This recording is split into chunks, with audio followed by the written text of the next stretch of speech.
प्यारे दोस्तों, आज जो कहानी आप सुनने जा रहे हैं वो सिर्फ एक वाकया नहीं, बल्कि रहमत और मोहब्बत का वो समंदर है जिसमें अगर कोई एक बार उतर जाए तो उसका दिल हमेशा के लिए बदल जाता है। सोचिए जरा, अगर कोई आप पर पत्थर बरसाए, आपको लहूलुहान कर दे, आपके जिस्म से खून बहे, तो आपके दिल से क्या निकलेगा? बदला, गुस्सा, नफरत। लेकिन हमारे नबी का जिगर देखिए। जब तायफ की गलियों में लोगों ने पत्थर बरसाए, जब दर्द ने हद पार कर दी, जब पैरों से खून बहता रहा और जिब्राइल अमीन ने कहा, या रसूल अल्लाह, अगर आप चाहें तो इन पहाड़ों को इनके ऊपर गिरा दूं, तब भी नबी करीम की जबान पर वही अल्फाज थे जो आज भी हर मोमिन के दिल को हिला देते हैं। नहीं, मैं इन पर रहमत की दुआ करता हूं, या अल्लाह इन्हें हिदायत दे। ये नहीं जानते। वाह मेरे नबी, क्या जिगर दिया है आपको मेरे अल्लाह ने कि जख्मों के बदले में भी दुआ निकली, तकलीफ के बदले में भी मोहब्बत बरसी और दर्द के बीच भी रहमत बही। यही तो है हमारे नबी की पहचान, सब्र, मोहब्बत और इंसानियत की सबसे बड़ी मिसाल। दोस्तों, इस कहानी को आखिर तक जरूर देखना, क्योंकि इसमें वो नूर है जो दिलों को सुकून देता है, आंखों में नमी भर देता है और जिंदगी को बदलने का सबक देता है। तो मेरे प्यारे दोस्तों, अपने दिल को सुकून देने वाली इस रहमत की दास्तान सुनने के लिए तैयार हो जाइए। चलो शुरू करते हैं। जब मक्का की गलियों में सच्चाई की आवाज गूंज रही थी और जहालत की अंधेरी ताकतें उस नूर को बुझाने की कोशिश कर रही थीं। यह कहानी है हजरत मोहम्मद मुस्तफ़ा सल्लल्लाहु अलैहि वसल्लम की, जिन्होंने अपनी उम्र के 40 साल पूरे होने पर गारे हिरा में अल्लाह की तरफ से पहली वही हासिल की थी। जिब्रील अलैहिस्सलाम उनके पास आए थे और कहा था, इकरा यानी पढ़िए। उस दिन से लेकर 23 साल तक का सफर इस्लाम के इतिहास का सबसे मुश्किल और सबसे खूबसूरत दौर था। आज हम उसी दौर की एक खास घटना के बारे में बात करेंगे, जब काफिरों ने अल्लाह के रसूल पर पत्थर बरसाए थे और खून से लथपथ कर दिया था, लेकिन आप सल्लल्लाहु अलैहि वसल्लम ने उनके लिए बद्दुआ नहीं की, बल्कि दुआ की थी। जब हजरत मोहम्मद सल्लल्लाहु अलैहि वसल्लम को नबूवत मिली तो उनकी उम्र 40 साल थी। मक्का के लोग उन्हें अल अमीन यानी सच्चा और अल सादिक यानी ईमानदार कहकर बुलाते थे। वह एक ऐसे इंसान थे जिन पर पूरा मक्का भरोसा करता था। लोग अपनी अमानतें उनके पास रखते थे, क्योंकि वह जानते थे कि मोहम्मद हमेशा सच बोलते हैं और किसी की अमानत में खयानत नहीं करते। लेकिन जब अल्लाह ने उन्हें अपना आखिरी नबी बनाया और उन पर कुरान की आयतें नाजिल होने लगीं, तो उनकी जिंदगी बदल गई। अब उनका काम था लोगों को एक अल्लाह की इबादत की तरफ बुलाना और उन्हें बुतों की पूजा से रोकना। यह संदेश मक्का के सरदारों को पसंद नहीं आया, क्योंकि उनकी दौलत और इज्जत का बहुत बड़ा हिस्सा काबा के चारों तरफ रखे हुए 360 बुतों से जुड़ा हुआ था। लोग दूर दूर से आकर इन बुतों की पूजा करते थे और मक्का के सरदारों को इससे फायदा होता था। अगर लोग एक अल्लाह को मानने लगें तो इन बुतों की कोई अहमियत नहीं रहेगी और उनका धंधा बंद हो जाएगा। इसलिए मक्का के सरदार जैसे अब्बू जहल, अब्बू लहब, उकबा बिन अब्बी मुईत, वलीद बिन मुगीरा और दूसरे बड़े लोग इस्लाम के सबसे बड़े दुश्मन बन गए। शुरुआत में हजरत मोहम्मद सल्लल्लाहु अलैहि वसल्लम ने चुपचाप अपने करीबी लोगों को इस्लाम की दावत दी। सबसे पहले उनकी बीवी हजरत खदीजा रज़ियल्लाहु अन्हा ने इस्लाम कबूल किया। फिर उनके करीबी दोस्त हजरत अबू बकर सिद्दीक रज़ियल्लाहु अन्हु मुसलमान हुए। उनके चचेरे भाई और दामाद हजरत अली रज़ियल्लाहु अन्हु ने भी इस्लाम कबूल किया। धीरे धीरे कुछ और लोग भी मुसलमान होते गए। 3 साल तक यह दावत चुपचाप चलती रही, लेकिन फिर अल्लाह की तरफ से हुक्म आया कि अब खुलकर लोगों को इस्लाम की दावत दो। इस हुक्म के बाद हजरत मोहम्मद सल्लल्लाहु अलैहि वसल्लम ने कोहे सफा पर चढ़कर पूरे मक्का को आवाज दी। जब लोग जमा हुए तो आपने उनसे पूछा कि अगर मैं तुमसे कहूं कि इस पहाड़ के पीछे एक फौज आ रही है, तो क्या तुम मेरी बात मानोगे? सभी लोगों ने कहा, हां, हम मानेंगे, क्योंकि हमने आपको कभी झूठ बोलते नहीं देखा। तब आप सल्लल्लाहु अलैहि वसल्लम ने कहा कि मैं तुम्हें अल्लाह के अजाब से डराने वाला हूं। मैं तुम्हें बताता हूं कि अगर तुमने बुतों को छोड़कर एक अल्लाह की इबादत नहीं की तो तुम पर सख्त अजाब आएगा। यह सुनकर अब्बू लहब गुस्से में बोला, तब्बल लक, यानी तुम्हारा बुरा हो। क्या इसीलिए तुमने हमें यहां बुलाया था?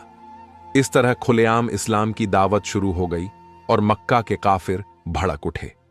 अब मुसीबतों का सिलसिला शुरू हुआ। मक्का के सरदारों ने हजरत मोहम्मद सल्लल्लाहु अलैहि वसल्लम को रोकने के लिए हर तरीका अपनाया। पहले उन्होंने आपके चचा अब्बू तालिब के पास जाकर शिकायत की कि अपने भतीजे को रोको, वरना हम उसे मार डालेंगे। अब्बू तालिब ने अपने भतीजे से बात की, लेकिन आप सल्लल्लाहु अलैहि वसल्लम ने साफ कह दिया कि चाचा जान, अगर यह लोग मेरे दाएं हाथ पर सूरज और बाएं हाथ पर चांद भी रख दें तो भी मैं इस्लाम की दावत नहीं छोड़ूंगा। यह सुनकर अब्बू तालिब ने अपने भतीजे का साथ देने का फैसला किया। हालांकि वह खुद मुसलमान नहीं हुए थे, लेकिन उन्होंने अपनी मौत तक आप सल्लल्लाहु अलैहि वसल्लम की हिफाजत की। काफिरों ने जब देखा कि अब्बू तालिब अपने भतीजे का साथ दे रहे हैं तो उन्होंने दूसरा तरीका अपनाया। उन्होंने मुसलमानों पर जुल्म करना शुरू कर दिया। खासकर गरीब और कमजोर मुसलमानों को बुरी तरह सताया जाने लगा। हजरत बिलाल रजी अल्लाहु अन्हु, जो एक हबशी गुलाम थे, उन्हें गर्म रेत पर लिटाकर सीने पर भारी पत्थर रख दिया जाता था। हजरत खब्बाब बिन अरत रजी अल्लाहु अन्हु को आग के अंगारों पर लिटाया जाता था। हजरत सुमैया रजी अल्लाहु अन्हा को इतना मारा गया कि वह शहीद हो गईं और इस्लाम की पहली शहीद बनी। लेकिन इन सब मुसीबतों के बावजूद मुसलमानों ने इस्लाम नहीं छोड़ा। मक्का के काफिरों ने हजरत मोहम्मद सल्लल्लाहु अलैहि वसल्लम को भी तकलीफ देने में कोई कसर नहीं छोड़ी। एक बार जब आप नमाज पढ़ रहे थे तो उकबा बिन अबी मुईत ने आपकी गर्दन में चादर डालकर इतना कसा कि आप सल्लल्लाहु अलैहि वसल्लम की जान निकलने लगी। अगर हजरत अबू बकर रजी अल्लाहु अन्हु वहां न होते तो काफिर आपको मार ही डालते। एक और मौके पर जब आप काबा में सजदे में थे तो अबू जहल ने कहा कि कौन है जो ऊंट की ओंझड़ी उठाकर इसकी पीठ पर डाल दे। उकबा बिन अबी मुईत ने यह घिनौना काम किया और ऊंट की गंदी ओंझड़ी आप सल्लल्लाहु अलैहि वसल्लम की पीठ पर डाल दी। आप सजदे में इतना दबे हुए थे कि उठ नहीं सकते थे। जब आपकी बेटी हजरत फातिमा रजी अल्लाहु अन्हा को खबर मिली तो वह दौड़ी आईं और रोते हुए वह गंदगी आपकी पीठ से हटाई। तब आप सल्लल्लाहु अलैहि वसल्लम ने काफिरों की तरफ देखा और कहा, ऐ अल्लाह, तू अब्बू जहल को, उकबा को, शैबा को, उतबा को, वलीद को, उमैया बिन खलफ को और अब्बू लहब को सजा दे। और अल्लाह ने उन सभी को जंगे बदर में मौत दी। मक्का के काफिर दिन रात सोचते रहते थे कि किस तरह हजरत मोहम्मद सल्लल्लाहु अलैहि वसल्लम को रोका जाए। उन्होंने तरह तरह के लालच भी दिए। उतबा बिन रबिया आप सल्लल्लाहु अलैहि वसल्लम के पास आया और कहा, ऐ मोहम्मद, अगर तुम दौलत चाहते हो तो हम तुम्हें मक्का का सबसे अमीर आदमी बना देंगे। अगर तुम बादशाह बनना चाहते हो तो हम तुम्हें अपना बादशाह बना लेंगे। अगर तुम सबसे खूबसूरत औरत से शादी करना चाहते हो तो हम तुम्हारे लिए बंदोबस्त कर देंगे। बस एक काम करो कि यह दीन का प्रचार बंद कर दो और हमारे बुतों के खिलाफ बात करना छोड़ दो। आप सल्लल्लाहु अलैहि वसल्लम ने बिस्मिल्लाह कहा और सूरह हामीम सजदा की आयतें पढ़नी शुरू कर दी। जब आप पढ़ते रहे तो उतबा चुपचाप सुनता रहा। इतनी खूबसूरती थी कुरान की आयतों में कि उतबा का दिल हिल गया। जब वह वापस काफिरों के पास गया तो उन्होंने पूछा, क्या हुआ? उतबा ने कहा, मैंने ऐसा कलाम सुना है जो न शायरी है, न जादू है, न कहानत है। यह कुछ और ही चीज है। मेरी राय है कि तुम लोग मोहम्मद को छोड़ दो। अगर अरब के दूसरे कबीले उस पर गालिब आ गए तो तुम्हें फायदा होगा, और अगर वह कामयाब हो गया तो उसकी इज्जत तुम्हारी इज्जत होगी और उसकी बादशाहत तुम्हारी बादशाहत होगी। लेकिन काफिर नहीं माने और उन्होंने कहा कि उसने तुम पर भी जादू कर दिया है। मक्का में दिन ब दिन हालात खराब होते जा रहे थे। मुसलमानों की तादाद बढ़ रही थी और काफिरों का जुल्म भी बढ़ता जा रहा था। हजरत मोहम्मद सल्लल्लाहु अलैहि वसल्लम ने देखा कि मक्का में मुसलमानों का रहना मुश्किल हो रहा है, तो आपने उन्हें हबशा की तरफ हिजरत करने की इजाजत दी। हबशा का बादशाह नज्जाशी एक नेक दिल बादशाह था। कुछ मुसलमान हबशा चले गए, लेकिन आप सल्लल्लाहु अलैहि वसल्लम मक्का में ही रहे और इस्लाम की दावत देते रहे। काफिरों ने जब देखा कि लोग मक्का छोड़कर जा रहे हैं तो उन्होंने और सख्त रुख अपनाया। बनी हाशिम और बनी मुत्तलिब, जो कि आप सल्लल्लाहु अलैहि वसल्लम के खानदान थे, उन्हें शेबे अबी तालिब में बंद कर दिया गया। यह एक तरह की इकोनॉमिक बाइकॉट था। 3 साल तक मुसलमान उस घाटी में भूखे प्यासे रहे। उनके साथ कोई खरीदो फरोख्त नहीं करता था, उनसे कोई शादी ब्याह नहीं करता था। बच्चों के रोने की आवाजें घाटी से बाहर तक सुनाई देती थीं। पेड़ों की पत्तियां और चमड़ा उबाल कर खाया जाता था। यह बहुत सख्त दौर था, लेकिन मुसलमानों ने सब्र किया और इस्लाम नहीं छोड़ा। आखिरकार 3 साल बाद कुछ नेक दिल काफिरों ने इस बाइकॉट को खत्म करवाया और मुसलमान घाटी से बाहर आ सके। लेकिन मुसीबतें खत्म नहीं हुईं। इसी साल हजरत मोहम्मद सल्लल्लाहु अलैहि वसल्लम के चचा अब्बू तालिब का इंतकाल हो गया, जो आपके सबसे बड़े हिमायती थे। और कुछ ही दिनों बाद आपकी प्यारी बीवी हजरत खदीजा रजी अल्लाहु अन्हा भी इस दुनिया से चली गईं। ये दोनों ऐसे लोग थे जो हर मुश्किल में आप सल्लल्लाहु अलैहि वसल्लम का साथ देते थे। इस साल को आमुल हुज्न यानी गम का साल कहा जाता है। अब आप सल्लल्लाहु अलैहि वसल्लम बिल्कुल अकेले हो गए थे। अबू तालिब की मौत के बाद काफिरों को खुली छूट मिल गई और उन्होंने और भी ज्यादा सख्ती शुरू कर दी। हालात इतने खराब हो गए कि मक्का में रहना मुश्किल हो गया। आप सल्लल्लाहु अलैहि वसल्लम ने सोचा कि शायद मक्का के बाहर कहीं और जाकर इस्लाम की दावत दी जाए तो लोग समझेंगे। इसलिए आप सल्लल्लाहु अलैहि वसल्लम ने तायफ जाने का फैसला किया। तायफ मक्का से तकरीबन 60 मील दूर एक शहर था। वहां बनी सकीफ का कबीला रहता था। यह लोग अमीर और ताकतवर थे। उनके यहां अंगूर के बाग थे और कारोबार अच्छा चलता था। तायफ में एक बहुत बड़ा बुत था जिसका नाम लात था। लोग दूर दूर से आकर इस बुत की पूजा करते थे। हजरत मोहम्मद सल्लल्लाहु अलैहि वसल्लम अपने आजाद किए हुए गुलाम हजरत जैद बिन हारिसा रजी अल्लाहु अन्हु के साथ तायफ की तरफ चल पड़े। रास्ता लंबा और मुश्किल था। गर्मी का मौसम था और धूप बहुत तेज थी, लेकिन आप सल्लल्लाहु अलैहि वसल्लम का इरादा पक्का था कि तायफ के लोगों को इस्लाम की दावत देनी है।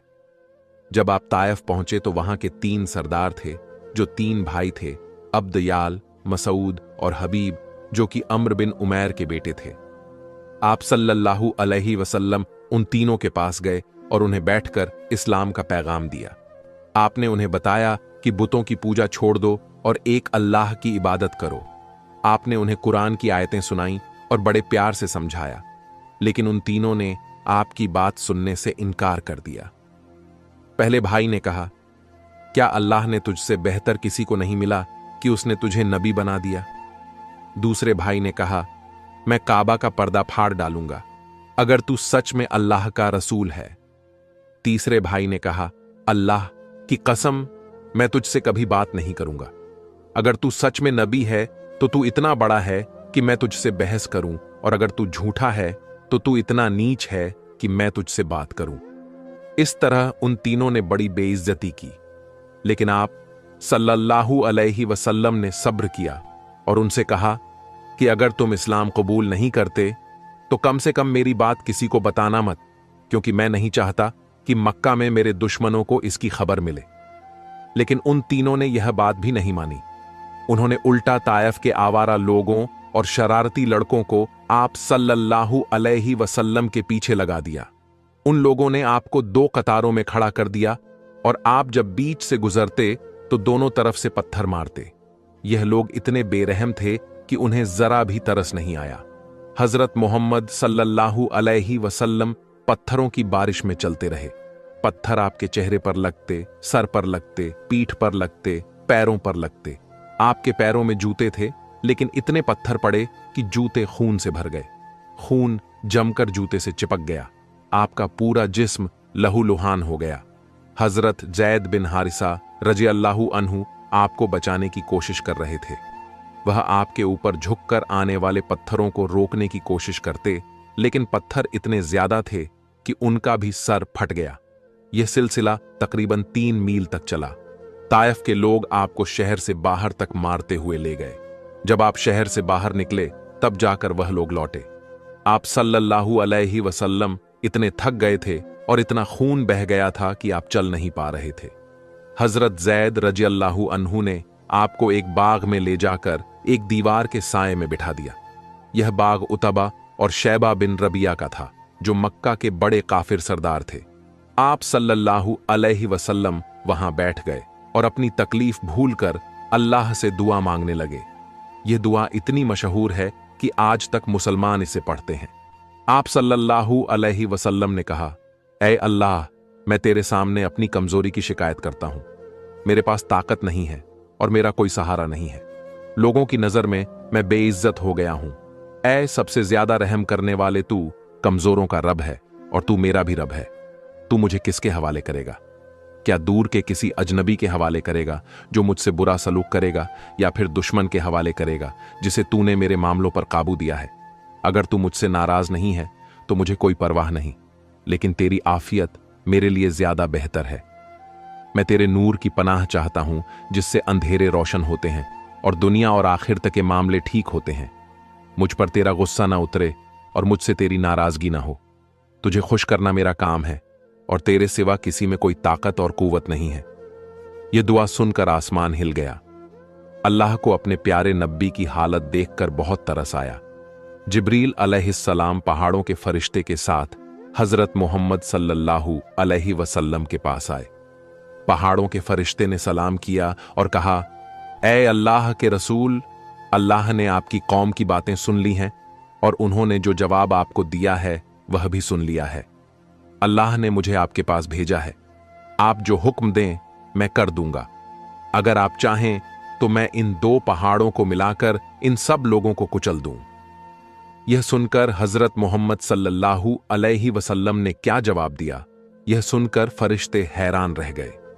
आप सल्लल्लाहु अलैहि वसल्लम ने कहा, नहीं, मैं उम्मीद रखता हूं कि अल्लाह इनकी औलाद में से ऐसे लोग पैदा करेगा जो एक अल्लाह की इबादत करेंगे और उसका कोई शरीक नहीं ठहराएंगे। सुबहान अल्लाह, यह है रहमतुल लिल आलमीन का अखलाक। जो लोग आपको पत्थर मार रहे थे, आपने उनके लिए बद्दुआ नहीं की, बल्कि दुआ की कि अल्लाह उनकी नस्ल में से लोगों को हिदायत दे, और अल्लाह ने आपकी यह दुआ कबूल की। बाद में तायफ के बहुत से लोग मुसलमान हुए और इस्लाम के बहुत बड़े खादिम बने। जब आप सल्लल्लाहु अलैहि वसल्लम उस बाग में बैठे थे तो उतबा और शैबा, जो उस बाग के मालिक थे, उन्होंने दूर से यह सब देखा। हालांकि वह काफिर थे और आप सल्लल्लाहु अलैहि वसल्लम के दुश्मन थे, लेकिन आपकी हालत देखकर उन्हें थोड़ा तरस आ गया। उन्होंने अपने ईसाई गुलाम अद्दास को बुलाया और उससे कहा कि अंगूरों का एक गुच्छा लेकर जाओ और उस आदमी को दे दो। अद्दास अंगूर लेकर आया और आप सल्लल्लाहु अलैहि वसल्लम के सामने रख दिया। आपने बिस्मिल्लाह कहा और अंगूर खाने लगे। अद्दास ने गौर से सुना और कहा, यह तो ऐसी बात है जो इस मुल्क के लोग नहीं कहते। आप सल्लल्लाहु अलैहि वसल्लम ने पूछा, तुम कहां के रहने वाले हो? उसने कहा, मैं नैनवा का रहने वाला हूं। आपने कहा, तुम यूनुस बिन मत्ता के शहर से हो। अद्दास हैरान हुआ और बोला, आप यूनुस को कैसे जानते हैं? आप सल्लल्लाहु अलैहि वसल्लम ने कहा, वह मेरे भाई थे, वह नबी थे और मैं भी नबी हूं। यह सुनते ही अद्दास झुका और आप सल्लल्लाहु अलैहि वसल्लम के सर को चूमा, आपके हाथों को चूमा और आपके पैरों को चूमा। उतबा और शैबा यह देखकर घबरा गए कि कहीं उनका गुलाम भी मुसलमान ना हो जाए। उन्होंने उसे वापस बुला लिया। कुछ देर आराम करने के बाद हजरत मोहम्मद सल्लल्लाहु अलैहि वसल्लम और हजरत जैद रजी अल्लाहु अन्हु वापस मक्का की तरफ चल पड़े। रास्ते में एक जगह आपने रात गुजारी। वहां नखला नाम की जगह थी। रात में आप तहज्जुद की नमाज पढ़ रहे थे और कुरान की तिलावत कर रहे थे। उसी वक्त जिन्हों का एक गिरोह उधर से गुजर रहा था। उन्होंने कुरान की आवाज सुनी और चुपचाप खड़े होकर सुनने लगे। जब आप तिलावत खत्म कर चुके तो वह जिन्न अपनी कौम की तरफ लौट गए और उन्हें भी इस्लाम की दावत दी। इस तरह जिन्न भी मुसलमान हुए। अल्लाह ने इसका जिक्र कुरान में किया है। जब आप मक्का के करीब पहुंचे तो सोचने लगे कि अब मक्का में कैसे जाएं। मक्का के काफिर तो पहले ही दुश्मन हैं और अगर उन्हें तायफ की घटना का पता चल गया तो वह और भी ज्यादा दुश्मनी पर उतर आएंगे। आप सल्लल्लाहु अलैहि वसल्लम ने हजरत जैद रजी अल्लाहु अन्हु को मक्का भेजा कि किसी की पनाह लेकर आओ, तभी हम शहर में दाखिल हो सकते हैं। उस वक्त अरबों में यह रिवाज था कि अगर कोई ताकतवर आदमी किसी को अपनी पनाह दे दे तो उस पर कोई हमला नहीं कर सकता था। हजरत जैद रज़ियल्लाहु अन्हु ने पहले अखनस बिन शरीक के पास पैगाम भेजा, उसने इनकार कर दिया। फिर सुहैल बिन अम्र के पास गए, उसने भी मना कर दिया। आखिर में मुतिम बिन अदी के पास गए। मुतिम एक शरीफ आदमी था। उसने कहा, हां, मैं मोहम्मद को अपनी पनाह देता हूं। उसने अपने बेटों और भतीजों को हथियार पकड़ाए और काबा के पास खड़ा कर दिया। फिर उसने हजरत मोहम्मद सल्लल्लाहु अलैहि वसल्लम को बुलाया। आप सल्लल्लाहु अलैहि वसल्लम मक्का में दाखिल हुए और सीधे काबा गए। वहां तवाफ किया और 2 रकात नमाज पढ़ी। अब्बू जहल और दूसरे काफिर यह सब देख रहे थे, लेकिन मुतिम की पनाह की वजह से वह कुछ नहीं कर सके। बाद में जंगे बदर से पहले मुतिम का इंतकाल हो गया। जंगे बदर के बाद जब काफिरों के कैदी पकड़े गए तो हजरत मोहम्मद सल्लल्लाहु अलैहि वसल्लम ने फरमाया कि अगर मुतिम बिन अदी जिंदा होता और मुझसे इन कैदियों के बारे में सिफारिश करता तो मैं उसकी खातिर इन सबको छोड़ देता। यह था आप सल्लल्लाहु अलैहि वसल्लम का अखलाक कि आपने मुतिम के एहसान को नहीं भुलाया। तायफ से वापस आने के बाद भी मक्का में हालात वैसे ही रहे। मुसलमानों पर जुल्म जारी रहे। काफिर कोई मौका नहीं छोड़ते थे जब वह हजरत मोहम्मद सल्लल्लाहु अलैहि वसल्लम और उनके साथियों को तकलीफ न पहुंचाएं। लेकिन आप सल्लल्लाहु अलैहि वसल्लम ने हिम्मत नहीं हारी। आप रोज काबा जाते और लोगों को इस्लाम की दावत देते। हज के मौसम में जब दूर दूर से लोग आते तो आप उन्हें भी इस्लाम का पैगाम पहुंचाते। आप अलग अलग कबीलों के पास जाते और उन्हें बताते कि बुतों को छोड़ दो और एक अल्लाह की इबादत करो। ज्यादातर लोग आपकी बात नहीं मानते थे। कुछ लोग बुरा भला कहते थे, कुछ मजाक उड़ाते थे, लेकिन आप सल्लल्लाहु अलैहि वसल्लम ने कभी हार नहीं मानी। आप रात दिन मेहनत करते रहे। आपका यकीन था कि एक दिन अल्लाह जरूर कामयाबी देगा। और फिर एक दिन वह वक्त आया जब अल्लाह ने अपने नबी को दिलासा दिया। यह था इज़रा और मेराज का वाक़िया। एक रात अल्लाह ने अपने प्यारे नबी को मस्जिद हराम से मस्जिद अक्सा तक का सफर करवाया। फिर वहां से आसमानों की सैर करवाई। आप सल्लल्लाहु अलैहि वसल्लम 7वें आसमान पर गए। वहां आपने पिछले नबियों से मुलाकात की। आप जन्नत में गए और जहन्नम भी देखा। आप अल्लाह के बहुत करीब पहुंचे। वहां आप पर 5 वक्त की नमाज फर्ज की गई। यह सफर एक ही रात में पूरा हुआ। सुबह जब आप मक्का लौटे तो लोगों को यह बात बताई। काफिरों ने इसे मजाक समझा और कहा, यह तो बिल्कुल नामुमकिन है। लेकिन हजरत अब्बू बकर रज़ियल्लाहु अन्हु ने फौरन यकीन कर लिया और कहा, अगर मोहम्मद सल्लल्लाहु अलैहि वसल्लम ने कहा है तो यह सच है। इसी वजह से उन्हें सिद्दीक का लक़ब मिला। मेराज के बाद आप सल्लल्लाहु अलैहि वसल्लम का हौसला और बढ़ गया। आपने और भी ज्यादा मेहनत से इस्लाम की दावत देनी शुरू कर दी। एक हज के मौसम में मदीना से कुछ लोग मक्का आए। यह खजरज कबीले के लोग थे। हजरत मोहम्मद सल्लल्लाहु अलैहि वसल्लम उनसे मिले और उन्हें इस्लाम की दावत दी। उन लोगों ने आपकी बात सुनी और उन्हें अच्छी लगी। मदीना में यहूदी रहते थे और वह लोग अक्सर कहते थे कि एक नबी आने वाला है। खजरज के लोगों ने सोचा कि शायद यही वह नबी है। उन्होंने इस्लाम कबूल कर लिया और मदीना वापस चले गए। अगले साल हज के मौसम में 12 आदमी मदीना से आए। उन्होंने हजरत मोहम्मद सल्लल्लाहु अलैहि वसल्लम से अकबा नाम की जगह पर मुलाकात की और बैत की। इसे पहली बैत अकबा कहा जाता है।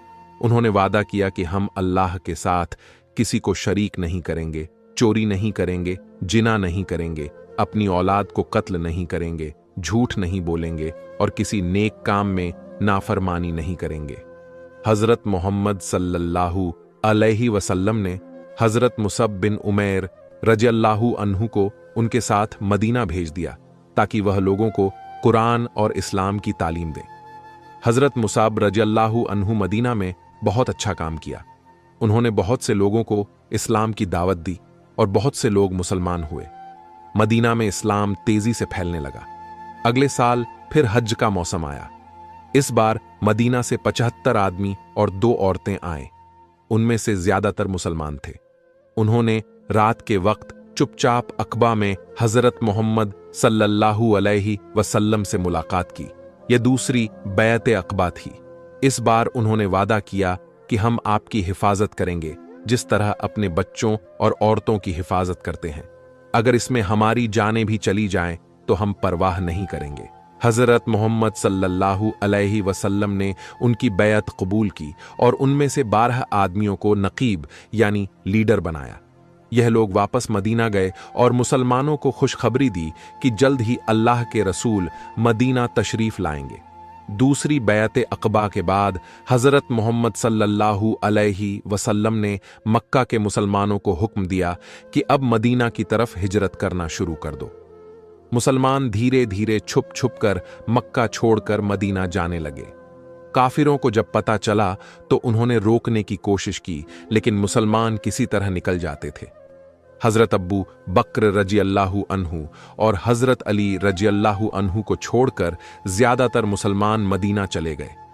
हज़रत मोहम्मद सल्लल्लाहु अलैहि वसल्लम मक्का में रुके रहे और अल्लाह की इजाज़त का इंतज़ार करने लगे। काफिर यह देखकर बहुत परेशान हो गए कि अब मुसलमान मदीना में जमा हो रहे हैं और वहां उनकी ताकत बढ़ रही है। उन्हें डर था कि कहीं मोहम्मद मदीना चले गए तो फिर वह वहां से एक बड़ी फौज लेकर आएंगे और मक्का पर हमला करेंगे। इसलिए उन्होंने एक खतरनाक मंसूबा बनाया। मक्का के सब बड़े काफिर दारुन नदवा में जमा हुए। यह वह जगह थी जहां वह अपने अहम फैसले लेते थे। अब्बू जहल ने कहा, अब बस एक ही रास्ता बचा है कि मोहम्मद को कत्ल कर दिया जाए, लेकिन सवाल यह था कि उन्हें कौन मारे। अगर कोई एक आदमी या एक कबीला उन्हें मारता तो बनी हाशिम बदला लेते। आखिर में उन्होंने एक योजना बनाई कि हर कबीले से एक एक नौजवान चुना जाए। वह सब मिलकर एक साथ हमला करेंगे और मोहम्मद को कत्ल कर देंगे। इस तरह खून का इल्जाम किसी एक कबीले पर नहीं आएगा और बनी हाशिम सब कबीलों से बदला नहीं ले सकते। यह योजना शैतान ने बनाई थी, जो उनके सामने एक बुजुर्ग की शक्ल में आया था। उन्होंने रात का वक्त तय किया और नौजवानों को चुना। यह लोग तलवारें लेकर हज़रत मोहम्मद सल्लल्लाहु अलैहि वसल्लम के घर के बाहर छुप गए और इंतजार करने लगे कि जब वह सुबह घर से बाहर निकलेंगे तो सब मिलकर हमला कर देंगे। लेकिन अल्लाह अपने नबी की हिफाजत कर रहा था। अल्लाह ने हज़रत मोहम्मद सल्लल्लाहु अलैहि वसल्लम को वही के जरिए खबर कर दी कि काफिरों ने तुम्हें कत्ल करने की साजिश रची है। अल्लाह ने हुक्म दिया कि अब मक्का छोड़कर मदीना की तरफ हिजरत कर जाओ। उसी रात हज़रत मोहम्मद सल्लल्लाहु अलैहि वसल्लम ने हज़रत अली रजी अल्लाहु अन्हु को अपने बिस्तर पर सुला दिया और उन्हें हरी चादर उड़ा दी। आप सल्लल्लाहु अलैहि वसल्लम घर से बाहर निकले। काफिर घर के बाहर छुपे बैठे थे, लेकिन अल्लाह ने उनकी आंखों पर पर्दा डाल दिया था। आप उनके सामने से गुजरे और उन्हें मिट्टी डालते हुए सूरह यासीन की आयत पढ़ी और वह सब सो गए। आप हज़रत अब्बू बक्र रजी अल्लाहु अन्हु के घर गए और उन्हें साथ लेकर मदीना की तरफ चल पड़े। रास्ते में गाड़े सौर नाम की एक गुफा में छुप गए। काफिर जब सुबह उठे तो देखा कि बिस्तर पर तो अली सो रहे हैं और मोहम्मद तो गायब हैं। वह बहुत गुस्सा हुए और हर तरफ तलाश करने लगे। उन्होंने ऐलान किया कि जो मोहम्मद को पकड़कर लाएगा उसे 100 ऊंट इनाम में दिए जाएंगे। गाड़े सौर में हज़रत मोहम्मद सल्लल्लाहु अलैहि वसल्लम और हज़रत अब्बू बक्र रजी अल्लाहु अन्हु 3 दिन तक छुपे रहे। काफिर हर जगह तलाश कर रहे थे। एक बार वह उस गुफा तक भी पहुंच गए। हज़रत अब्बू बक्र रजी अल्लाहु अन्हु ने कहा, ए अल्लाह के रसूल, अगर इन लोगों में से किसी ने नीचे देख लिया तो हमें पकड़ लेंगे। लेकिन आप सल्लल्लाहु अलैहि वसल्लम ने बड़े सुकून से कहा, ए अबू बक्र, तुम 2 के बारे में क्या सोचते हो जिनका तीसरा अल्लाह है। अल्लाह ने आप सल्लल्लाहु अलैहि वसल्लम की हिफाजत की। गुफा के मुंह पर मकड़ी ने झाला बुन दिया था और कबूतर ने घोंसला बना लिया था। काफिरों ने देखा और सोचा कि इस गुफा में तो कोई नहीं होगा, वरना यह जाला और घोंसला कैसे होता। वह वहां से चले गए। 3 दिन बाद जब हालात शांत हुए तो आप सल्लल्लाहु अलैहि वसल्लम और हज़रत अब्बू बक्र रजी अल्लाहु अन्हु गुफा से निकले और एक रहनुमा के साथ मदीना की तरफ चल पड़े। रास्ते में बहुत से वाक़ियात हुए, लेकिन आखिरकार आप सलामती से मदीना पहुंच गए। मदीना पहुंचकर हजरत मोहम्मद सल्लल्लाहु अलैहि वसल्लम की जिंदगी बदल गई। यहां लोगों ने आपका बहुत अच्छा इस्तकबाल किया। मदीना के मुसलमान, जिन्हें अंसार कहा जाता था, उन्होंने मक्का से आए मुसलमानों यानी मुहाजिरीन का बहुत ख्याल रखा। हजरत मोहम्मद सल्लल्लाहु अलैहि वसल्लम ने मदीना में इस्लामी रियासत की बुनियाद रखी। आपने मस्जिद नबवी बनवाई, मुहाजिरीन और अंसार के बीच भाईचारा कायम किया, यहूदी कबीलों के साथ मुआहिदे किए। धीरे धीरे इस्लाम मजबूत होता गया। जंगे बदर में मुसलमानों ने मक्का के काफिरों को हराया। उसके बाद जंगे उहुद हुई, फिर जंगे खंदक हुई। हर जंग में अल्लाह ने मुसलमानों की मदद की। 8 साल बाद मक्का फतह हुआ। हजरत मोहम्मद सल्लल्लाहु अलैहि वसल्लम 10,000 मुसलमानों के साथ मक्का में दाखिल हुए। काबा से सारे बुत तोड़ दिए गए। वही लोग जो आप पर पत्थर फेंकते थे अब आपके सामने खड़े थे और सजा के मुंतजिर थे। लेकिन आप सल्लल्लाहु अलैहि वसल्लम ने सबको माफ कर दिया और कहा, जाओ, तुम सब आजाद हो, आज तुम पर कोई इल्जाम नहीं। यह था इस्लाम का इंसाफ और रहमत। तायफ के वाक़े से हमें बहुत सी बातें सीखने को मिलती हैं। पहली बात यह है कि अल्लाह के रास्ते में मुश्किलें आती हैं। हजरत मोहम्मद सल्लल्लाहु अलैहि वसल्लम अल्लाह के सबसे प्यारे नबी थे, लेकिन उन पर भी पत्थर फेंके गए, उन्हें भी बेइज्जत किया गया। लेकिन आप सल्लल्लाहु अलैहि वसल्लम ने हिम्मत नहीं हारी। आप अपने मकसद पर कायम रहे। यह हमें सिखाता है कि जब हम नेक काम करें तो मुश्किलों से घबराना नहीं चाहिए। दूसरी बात यह है कि सब्र का फल मीठा होता है। आप सल्लल्लाहु अलैहि वसल्लम ने सब्र किया और अल्लाह ने आपको कामयाबी दी। आज पूरी दुनिया में इस्लाम है और अरबों मुसलमान हैं। तीसरी बात यह है कि दुश्मनों के लिए भी दुआ करनी चाहिए। आप सल्लल्लाहु अलैहि वसल्लम ने जो लोग आपको पत्थर मार रहे थे उनके लिए बद्दुआ नहीं की, बल्कि उनकी हिदायत की दुआ की। यह है असली इस्लामी अखलाक। चौथी बात यह है कि अल्लाह अपने नेक बंदों की हिफाजत करता है। चाहे कितनी भी मुसीबत आए, अल्लाह अपने बंदों को अकेला नहीं छोड़ता।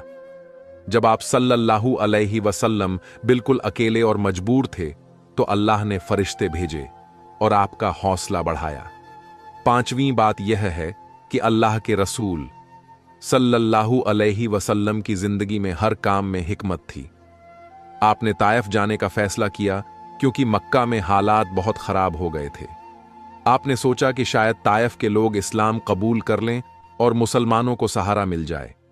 हालांकि ताइफ में भी बुरा वक्त गुजरा, लेकिन इसके बाद अल्लाह ने मदीना का रास्ता खोल दिया। छठी बात यह है कि दावत देना आसान नहीं है। इस्लाम की दावत देने के लिए बहुत हिम्मत और सब्र चाहिए। लोग मजाक उड़ाएंगे, बुरा भला कहेंगे, लेकिन दावत देने वाले को डटे रहना चाहिए।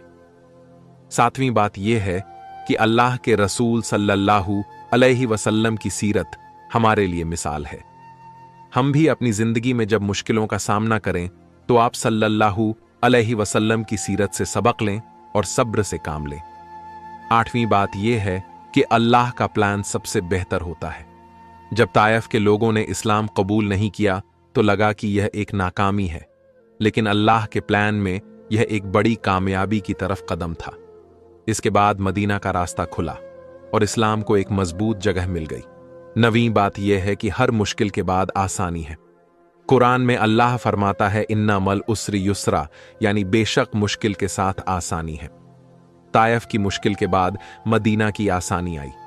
10वीं बात यह है कि अल्लाह अपने नबियों को बहुत सी सिफात देता है जो दूसरों में नहीं होती। हजरत मोहम्मद सल्लल्लाहु अलैहि वसल्लम का सब्र, माफी और रहमत की मिसाल है। आपने किसी से बदला नहीं लिया, बल्कि सबको माफ कर दिया। 11वीं बात यह है कि इस्लाम की दावत देने के लिए अल्लाह के रसूल सल्लल्लाहु अलैहि वसल्लम ने हर तरीका अपनाया। आप अलग अलग कबीलों के पास गए। आप हज के मौसम में दूर से आने वाले लोगों को दावत देते थे। आप एक जगह से नाकाम होते तो दूसरी जगह जाते। यह सिखाता है कि दावत के काम में हार नहीं माननी चाहिए। 12वीं बात यह है कि मुश्किल वक्त में दुआ सबसे बड़ा हथियार है। जब ताइफ में सब कुछ गलत हो गया तो आप सल्लल्लाहु अलैहि वसल्लम ने अल्लाह से दुआ की और अल्लाह ने आपकी सुन ली। 13वीं बात यह है कि साथी की अहमियत बहुत होती है। हजरत ज़ैद बिन हारिसा रज़ियल्लाहु अन्हु आप सल्लल्लाहु अलैहि वसल्लम के साथ थे और उन्होंने आपको बचाने की पूरी कोशिश की। एक नेक साथी मुश्किल वक्त में बहुत काम आता है। 14वीं बात यह है कि अल्लाह के रसूल सल्लल्लाहु अलैहि वसल्लम का अखलाक इतना ऊंचा था कि काफिर भी आपकी इज्जत करते थे। उतबा और शैबा ने आपकी हालत देखकर अंगूर भिजवाए। मुतिम बिन अदी ने आपको पनाह दी। यह सब आपके अखलाक की वजह से हुआ। 15वीं बात यह है कि अल्लाह छोटी सी नेकी को भी बड़ा अजर देता है। अद्दास ने सिर्फ अंगूर दिए थे, लेकिन उसका नाम इतिहास में हमेशा के लिए लिख दिया गया। 16वीं बात यह है कि अल्लाह अपने नबी को तसल्ली देने के लिए मेराज जैसा अजीम वाक़या दिखाया।